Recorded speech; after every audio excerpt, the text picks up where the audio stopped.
رحمان صاحب بجنوری نور اللہ مرقدہ، اور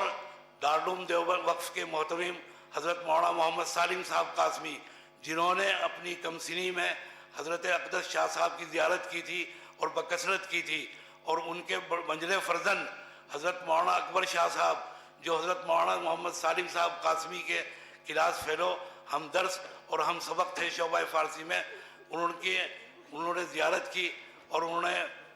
تردید کی، فرمایا ان میں سے کوئی بھی تصویر حضرت شاہ صاحب کی نہیں ہے۔ تو موجودہ دور میں جتنی تصاویر ہیں وہ سب کی سب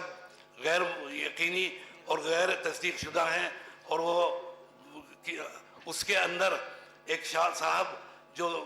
صاحب زلف دراز ہیں مولانا محمد انور شاہ صاحب، وہ ملتان کی شخصیت ہے، کسی ظالم نے اس تصویر کو شاہ صاحب کی طرف منسوب کر دیا۔ ہو سکتا ہے مظاہر میں جو شاہ صاحب کی تعلیم علمی کا دور بیان کیا جا رہا ہے وہ کوئی محمد انور شاہ مقامی فرد ہوں، مقامی تلمیذ ہوں، مقامی شاگرد ہوں، مقامی طالب علم ہوں۔ شاہ صاحب کی وہاں پر کوئی تعلیمی سلسلہ کبھی نہیں رہا، نہ کبھی شاہ صاحب نے بیان فرمایا۔ تیسری بات یہ ہے کہ شاہ صاحب سے منسوب جو مشہور واقعہ ہے ان کی قوت حفظ کو بیان کرتے ہوئے ان کے مصر کا سفر، ان کے شاگرد رشید شارح بخاری حضرت مولانا سید احمد رضا بجنوری نے واضح صاف لکھا کہ شاہ صاحب کا کوئی سفر مصر کا ہے ہی نہیں، کوئی سفر کیا ہی نہیں۔ تو یہ واقعہ بھی خلاف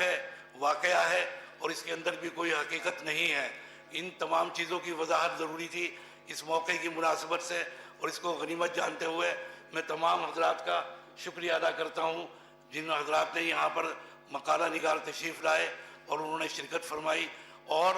جو حضرت صاحب رحمانی صاحب وفات پا گئے اور شہادت کے درجے پر فائز ہو گئے، میں ان کے متعلقین سے تعزیت مسنونہ بھی پیش کرتا ہوں۔ وآخر دعوانا ان الحمدللہ رب العالمین۔ ابھی نائب محتمم صاحب عزیز مولانا شکیب صلی اللہ علیہ وسلم نے بیان کیا انتہائی دلدوز اور نہایت ہی غمناک خبر کہ حضرت پیر ذوالفقار صاحب نقشبندی دامت نور اللہ مرقدہ کی ابھی وفات ہو گئی۔ انا للہ و انا الیہ راجعون۔ آپ سب حضرات سے دعائے مغفرت کی درخواست ہے۔